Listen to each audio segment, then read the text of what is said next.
Hey, so this is day number 12, and as you can see, we will go for a ride. But before that, I would like to remind you that our highest priority is to protect our ability to prioritize. Kasi we will not protect this ability of ours, no?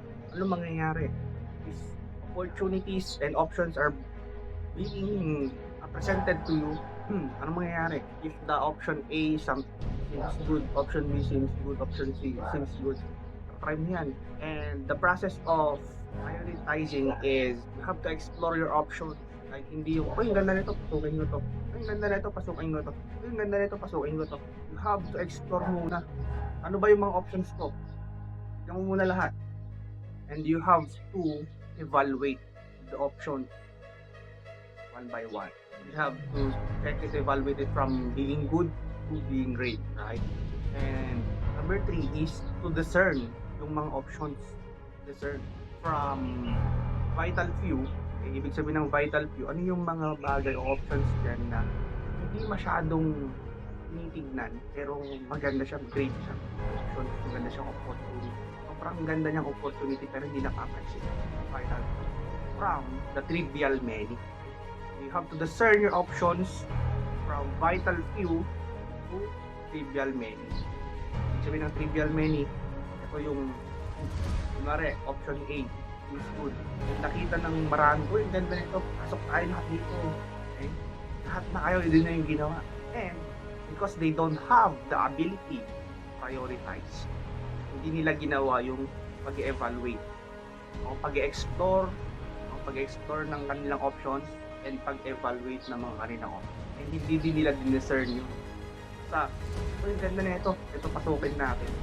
And ikaw, na nanonood nito, you know how to protect your ability to prioritize this step. Explore, evaluate, and discern your options.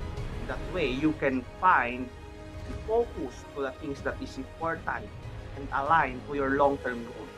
Right? So, in my end, currently, naayos ko na yung sleeping habit ko. No? And after ilang days, napupuno na naman yung plate ko. Ibig sabihin, dami na namang demand request. And kine-check ko, no, hindi muna ako nagda-dive in agad-agad sa mga options, mga pine-present sa akin na opportunity.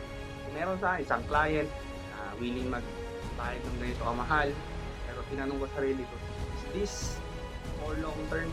Ine-evaluate ko muna, no? Depende sa sa standard ko. Right? Evaluate ko muna. So even though na medyo high ticket yung pagbayad niya, pero for me hindi siya ganoon, hindi siya pang long term. So I have to turn it down. So depende sa goal mo yun. So yun sa akin, kung sa'yo gusto mo ng short term goals, Mita, maybe nangangailangan ng pera ngayon kasi may mga babayaran or bibilhin ka, pwede mo na ma-take yun, no? So depende, magkakaiba tayo. But in my end, gamitin mo lang yung depende kasi sa principles mo yan eh. Gamitin mo lang yung explore, evaluate, and discern.